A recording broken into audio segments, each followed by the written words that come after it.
Bismillahirrahmanirrahim. Assalamualaikum warahmatullahi wabarakatuh. Alhamdulillah wassalatu wassalamu ala rasulillah wa ala alihi wa sahbihi wa man wala. La hawla wa la quwwata illa billah, amma ba'du.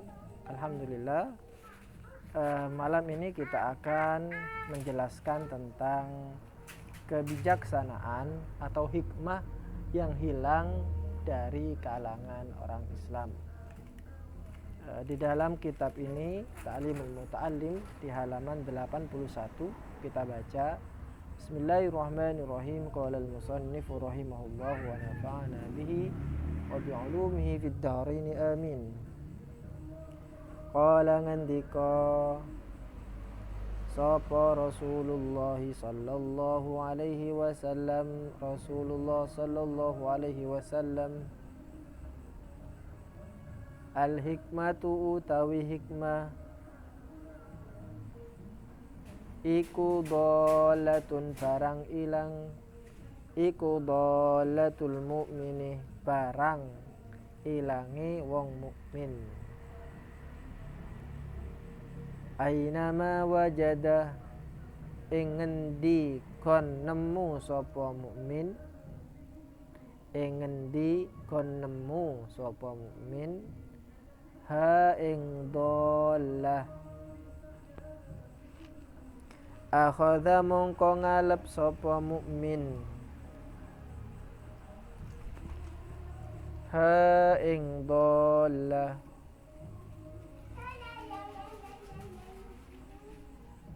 wakila lanten ngendikaake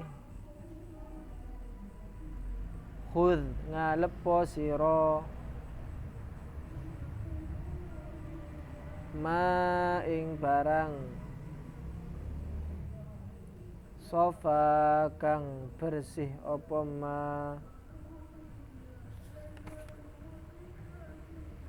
wada lan ninggalo sira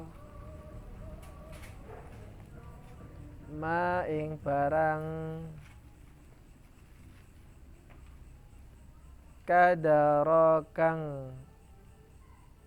reket apa ma, yang kotor, kadara yang kotor. Artinya ada sebuah hadis. Hadis itu artinya perkataan, perbuatan, persetujuan Rasulullah Sallallahu Alaihi Wasallam. Nah, kalau di sini berupa perkataan Rasulullah, dawuhnya Rasulullah. Apa dawuhnya beliau? Al-hikmatu dhalatul mu'min. Hikmah, kebijaksanaan, itu adalah barang yang hilang dari orang mukmin. Apa yang dimaksud dengan kebijaksanaan di sini? Jadi satu misal, apa yang kita temukan berupa kemajuan, keteraturan, kerapian, itu adalah hikmah. Contohnya an-nadhafah, kebersihan. Di dalam Islam, konsep kebersihan itu benar-benar diatur, bukan hanya bersih secara lahiriah, maksudnya bersih badan. Bersih badan itu contohnya seperti kita disuruh berwudu, itu bersih badan. Bersih anggota badan, kita disuruh mandi, disuruh berkumur-kumur. Itu semuanya dalam rangka untuk menjaga kebersihan. Bukan hanya kebersihan lahiriah saja, lahiriah itu yang tampak, tidak. Tapi juga kebersihan hati itu diatur juga. Kebersihan jiwa, semuanya diatur. Kebersihan muka itu bukan hanya dalam dimensi yang kita lihat saja, ini enggak. Tapi juga apa yang diperbuat oleh mata, oleh hidung, oleh mulut kita, berupa maksiat-maksiat, itu perlu dibersihkan. Intinya apa? Intinya bahwa di dalam Islam kita mengenal konsep kebersihan. Teori kebersihan itu ada dan diperintahkan. Innallaha yuhibbul mutatahhirin. Allah suka kepada orang yang bersih. Innallaha thayyibun. Allah itu indah, baik. Nah, tapi kenyataannya sekarang negara yang paling kumuh, yang kotor, negara apa? Negaranya orang Islam. Dimanapun itu, sampai pergi di Indonesia, ke Malaysia, ke negara-negara Arab, Sudan, Mesir dan seterusnya, itu kotor jika dibandingkan dengan negara-negara yang non muslim. Sampai pergi ke Jepang, sampai mau cari satu sampah pun tidak ketemu. Kenapa? Mereka itu punya hikmah, itu yang dimasukkan dengan hikmah tadi, mempunyai kebijaksanaan, yaitu menjaga kebersihan. Dia benar-benar bersih, benar-benar bersih. Di Jepang itu kita diajarkan mulai dari kecil untuk menjaga kebersihan. Kalau kita di Indonesia, mohon maaf, pekerjaan sebagai pembersih atau sebagai pasukan kuning, kalau kita itu merupakan itu merupakan pekerjaan yang mungkin beberapa orang gengsi dan tidak ada yang mau bercita-cita itu. Kalau ditanya apa cita-citamu, tidak akan ada yang bilang saya pengen menjadi petugas kebersihan pasukan kuning. Tidak ada yang kayak gitu. Kenapa? Karena dianggap sebagai sesuatu yang aib. Tapi di Jepang enggak. Di Jepang profesi kebersihan itu menjadi hal yang diidam-idamkan. Sampean kalau lihat di YouTube ada seorang anak, bapaknya itu adalah tukang kebersihan. Sehingga anaknya ini kemudian terobsesi dan juga ingin bercita-cita menjadi petugas kebersihan. Karena petugas kebersihan di sana itu benar-benar rapi, bagus, pakai sepatu, kemudian bawa mobil yang dinas kebersihan yang benar-benar bersih, rapi, gitu. Bagus sekali. Nah, itu yang kita temukan di Jepang. Di Jepang kita temukan keteraturan, kebersihan. Nah, meskipun Jepang itu bukan orang atau negara Islam, tapi kalau kita menemukan hal yang baik di sana, maka perlu kita ambil. Jadi untuk melihat kebaikan, jangan dilihat dari mana asal kebaikan itu. Jangan lihat dari mana asal kebaikan. Tapi terimalah kebaikan itu dimanapun dia berasal. Karena yang namanya mutiara itu akan senantiasa dicari oleh semua orang, meskipun dia berada di tempat yang paling kotor sekalipun. Itu mutiara. Mutiara akan dicari oleh semua orang, meskipun ia berada di tempat paling kotor sekalipun. Sampean nemu emas betulan nih, bukan Mas Teng atau Mas Tony, bukan. Emas betulan. Kalau dijual 1 gramnya sekarang berapa? Mahal pokoknya. Sampean nemu emas atau nemu berlian, nemu mutiara, tapi nemunya di kandang bogi. Bogi itu kelinci itu. Kebetulan bercampur dengan, mohon maaf, ngengeknya bugi gitu kan. Kira-kira sampai melihat itu jijik enggak? Kalau perlu rebutan itu, rebutan. Oh, ini punya saya. Kenapa? Karena itu emas. Seperti itu juga dengan kebijakan, dengan kebaikan. Dimanapun ia berasal, meskipun bukan dari orang-orang Islam, maka ambillah. Contoh Jepang itu menghargai waktu. Jadi di sana itu bis dijadwal sesuai kedatangannya, lengkap dengan sak detik-detiknya. Jadi bis nomor 2 ini akan datang di halte A di jam 7:10 detik, 10 menit 10 detik. Maka dia akan datang di jam seperti itu. Tapi coba kalau di kita lah gitu kan, sampai nunggu bis gitu kan, lama gitu. Mulai dari sampai berdiri, sampai jongkok, kemudian sampai dung-tedungan, bertiduran itu ya, sampai main game dan seterusnya. Nggak datang bisnya. Giliran datang semuanya. akhirnya sampean bingung mau naik yang mana, naik yang depan atau yang belakang. Akhirnya sampean memutuskan, oh saya mau naik yang depan aja. Mau naik yang depan, akhirnya belum sempat naik, ternyata kemudian bisnya jalan duluan. Itu artinya apa? Artinya hal-hal yang baik dari manapun berasal maka ambillah. Jangan lihat, oh ini dari orang, mohon maaf, orang kafir atau misal, jangan. Kalau itu baik, ambillah. Tapi kalau tidak baik, jangan.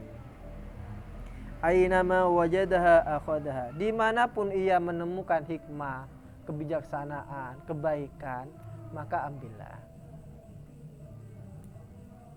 Wakila, dan juga dikatakan khudh ma safa wada' ma qadar.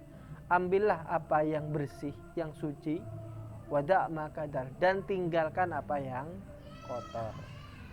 Jangan mentang-mentang, kita kan sama-sama muslim, sama-sama Islam, sama-sama orang JLT-nya satu misal.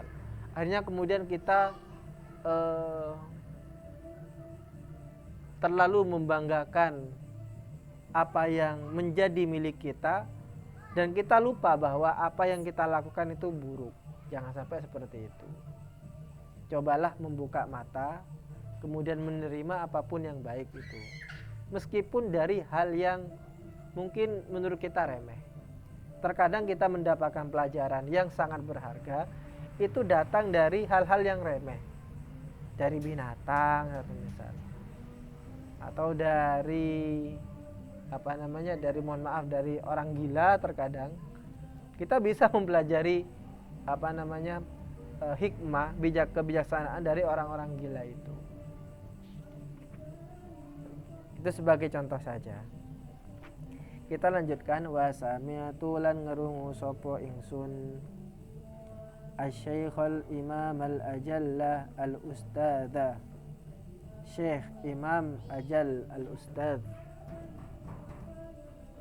Fakhruddin Al-Kasaiyah, Kiai Fakhruddin kang bangsa Kasan, Al-Kasaniyah kang bangsa Kasan,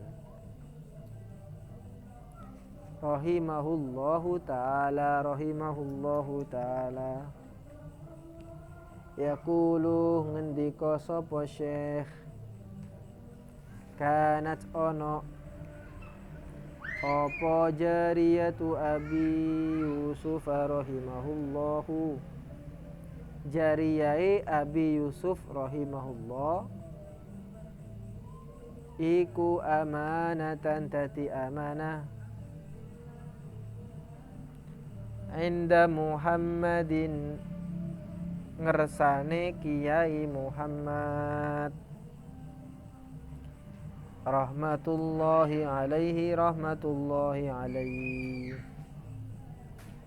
Faqala, mongko ngendika Kiai Muhammad,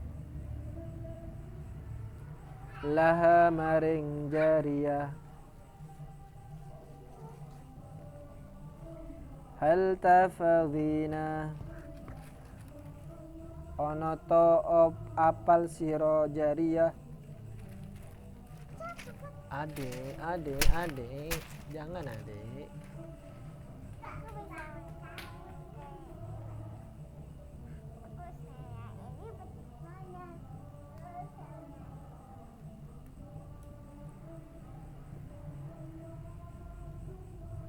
Fi hadzal waqti, ing dalam ikilah waktu, min Abi Yusufa, saking Kiai Abi Yusuf, fil fikhi, ing dalam masalah fikih, syai'an ing suwici-wici. Qalat, matur sapa jariyah, la boten apal,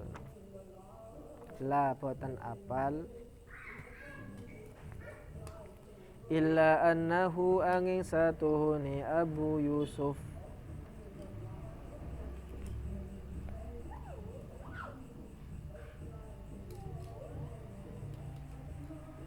Iku kana ono opo Abu Yusuf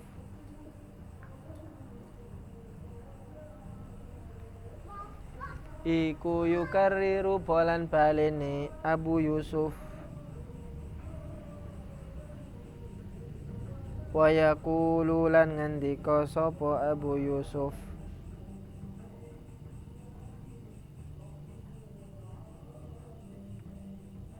Sahmud Darwi utawi masalah Sahmud Dauri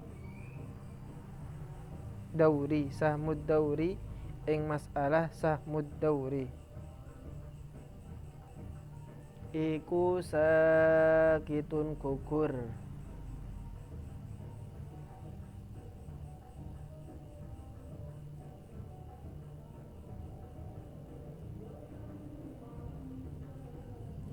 Fahifdzu dzalika mongko apal sapa Kiai Muhammad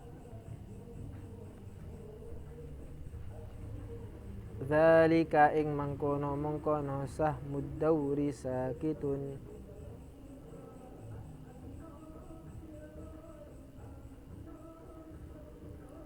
minha sangking jariyah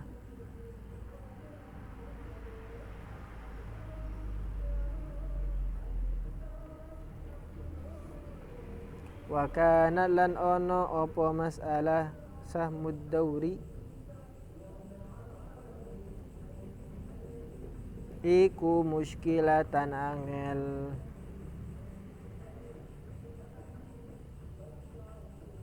ala Muhammadin rahimahullahu ta'ala ing atase Kiai Muhammad rahimahullahu ta'ala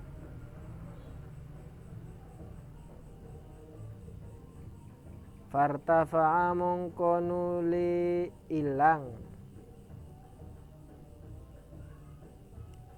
apa iskaluhu muskilahe Kiai Muhammad bihadhil kalimati kalawan ikilah kalimah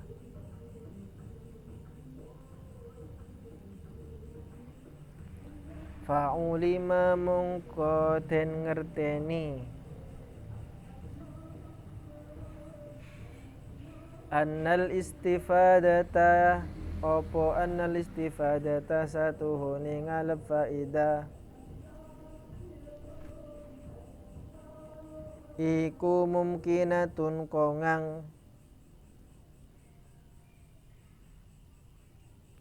min kulli ahadin saking saben-saben wong suwiji. Masih dalam pembahasan tidak memandang kebaikan. Dari manapun kebaikan itu berasal, maka ambillah. Meskipun itu berasal dari sesuatu yang kotor sekalipun. Ada cerita yang datangnya dari seorang ulama besar, yaitu Syekh Fakhruddin Al-Ghazani. Jadi beliau menceritakan bahwa ada dulu zaman dahulu seorang ulama besar ahli fikih namanya Abi Yusuf, Kiai Abi Yusuf. Nah, beliau mempunyai budak perempuan. Jadi zaman dahulu itu perbudakan masih boleh. Islam datang untuk mencoba secara pelan-pelan menghapuskan perbudakan itu. Kalau sekarang sudah ada perbudakan, tidak boleh. Kalau dulu masih zaman-zaman dahulu itu sebelum Nabi Muhammad itu ada perbudakan. Jadi beliau punya budak perempuan. Jadi kalau kita berbicara masalah budak berarti posisinya kira-kira bagaimana budak itu? Tinggi apa rendah? Rendah. Nah, jadi posisinya rendah kan ya. Beliau punya budak dan budak ini diserahi sebuah amanah. Jadi anggaplah satu misal disuruh oleh tuannya yaitu Abu Yusuf ini kepada seorang ulama yang bernama Muhammad. Nah, jadi si Abu Yusuf nyuruh kepada budaknya untuk menyampaikan amanah sesuatu, disebutkan di sini apa sesuatunya, kepada Kiai Muhammad. Nah, ketika nyampe kepada Kiai Muhammad ini, kemudian Kiai Muhammad bertanya kepada si budak tadi. Faqala laha, hal tahfadzina fi hadzal waqt? Apakah kamu menghafal sesuatu di waktu ini, saat ini? Permasalahan fikih yang ada. Jadi kan karena Abi Yusuf ini adalah seorang ulama fikih besar, maka kemungkinan si budak ini kan sering mendengar, berarti kan ya, mendengar pengajiannya Kiai Abi Yusuf ini. Nah, jadi Kiai Muhammad ini berharap siapa tahu dari dari budak yang dikirimkan oleh Abi Yusuf ini, dia mendapatkan ilmu baru dalam fikih. Ditanyakan dengan pertanyaan tadi itu, apakah kamu menghafal sesuatu permasalahan dalam ilmu fikih dari tuanmu, yaitu Abi Yusuf? Kemudian beliau berkata, tidak, saya tidak tahu apapun kecuali illa annahu kana yukarriru wa yaqul sahmud dawri sakitun. Kecuali beliau ini senantiasa mengulang perkataan sahmud dawri sakitun. Jadi ini adalah salah satu permasalahan di dalam fikih.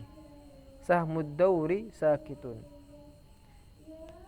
Kemudian mendengar itu ternyata Kiai Muhammad tadi mendapatkan ilmu baru dalam ilmu fikih, yaitu kaidah tadi itu, sahmud dawri sakitun. Dari siapa beliau mendapatkan pengetahuan itu? Ternyata dari budaknya Kiai Abi Yusuf. Sehingga permasalahan yang selama ini menjadi masalah, menjadi problem yang dihadapi oleh Kiai Muhammad akhirnya terpecahkan. Gara-gara siapa? Gara-gara si budak tadi. Artinya apa? Artinya jangan melihat dari mana ilmu itu berasal, kebaikan itu berasal, maka harus diterima. Jangan mentang-mentang kita sudah besar, kemudian kita tidak mau belajar dari orang yang lebih kecil daripada kita. Saya sudah besar, kemudian ada Kirana atau Aira gitu kan, sedang bermain. Nah, ternyata dari permainan itu saya bisa mengambil suatu pembelajaran. Nah, artinya apa? Artinya saya juga bisa mendapatkan faidah, manfaat dari anak kecil sekalipun. Kalau di dalam Al-Quran, di dalam surah Al-Baqarah, Allah Subhanahu wa Ta'ala berfirman,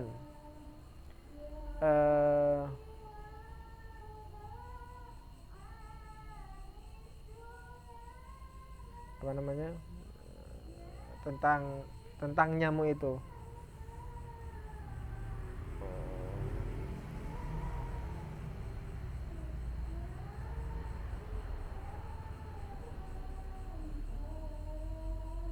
Innallaha la yastahyi ay yadriba mathalan ma ba'udatan fama fawqaha. Sesungguhnya Allah tidak malu membuat permisalan dari ba'udah, dari nyamuk. Jadi kan orang-orang yang tidak beriman akan bertanya, ngapain Allah membuat nyamuk? Nyamuk kan gak ada manfaatnya. Nyamuk tidak ada manfaatnya, justru memberikan penyakit. Ngapain Allah menciptakan sesuatu yang tidak ada manfaatnya, justru memberikan penyakit. Nah, tapi kalau orang yang beriman, dia akan percaya bahwa pasti ada hikmah di balik diciptakannya nyamuk. Jadi dari nyamuk yang kecil itu kita bisa mengambil pelajaran. Kenapa? Karena tidak ada satupun yang sia-sia yang diciptakan oleh Allah. Kenapa Allah ciptakan rumput itu? Kan kalau sampean lihat, tidak bagus rumput ini kan. Setiap minggu atau setiap bulan harus motong gitu kan capek. Coba dasa ada rumput gitu. Maka kelihatannya lebih indah, lebih bagus. Ya kata siapa? Kata siapa? Nah, dengan adanya rumput itu maka banyak hal yang diuntungkan. Jadi kalau sampai belajar ilmu biologi ada namanya rantai makanan. Rantai makanan pertama itu adalah rumput, daun, tumbuhan. Itu. Kalau itu tidak ada, maka rantai makanan itu akan terputus. Contohnya ada rumput, kemudian dari rumput itu dimakan oleh kambing, kambing dimakan oleh singa, singa mati kemudian diurai oleh cacing-cacing. Dari cacing itu maka kemudian muncul kesuburan, kemudian muncul tumbuhan lagi, tumbuhan dimakan lagi oleh kambing, begitu seterusnya muter. Kalau ada satu yang terputus di situ, maka nanti akan terjadi error. Anggaplah tidak ada rumput, tidak ada tanaman. Nanti kambing mau makan apa? Tidak ada. Akhirnya kambingnya mati. Kambingnya mati, harimau makan apa? Ya akhirnya mati. Semuanya tidak akan berjalan dengan normal. Makanya tidak ada yang sia-sia. Kebaikan dari manapun berasal, maka ambillah itu. Itu inti dari yang kita pelajari pada malam ini. Berarti janganlah kita berlaku sombong kepada siapapun. Mungkin kita akan mengambil banyak pelajaran dari jalan-jalan yang kita tidak sangka-sangka. Kadang di jalan kita melihat ada orang yang di sawah, kita juga akan mendapatkan pelajaran dari situ. Di jalan raya kita bertemu dengan bapak-bapak yang bekerja keras, bekerja dengan, juga kita bisa mengambil pelajaran dari situ. Dari bapak-bapak atau ibu-ibu yang mohon maaf mengemis di jalan, kemudian kita tersentuh hatinya, baru kemudian kita merasa bersyukur, ternyata saya masih beruntung gitu ya, masih beruntung diberikan kehidupan yang lebih layak masih.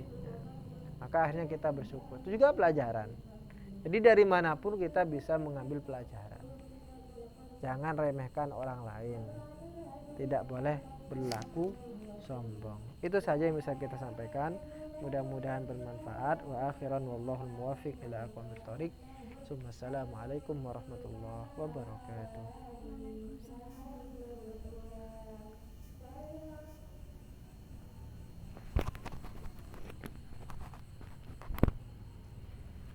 Dibaca di dalam hati dulu.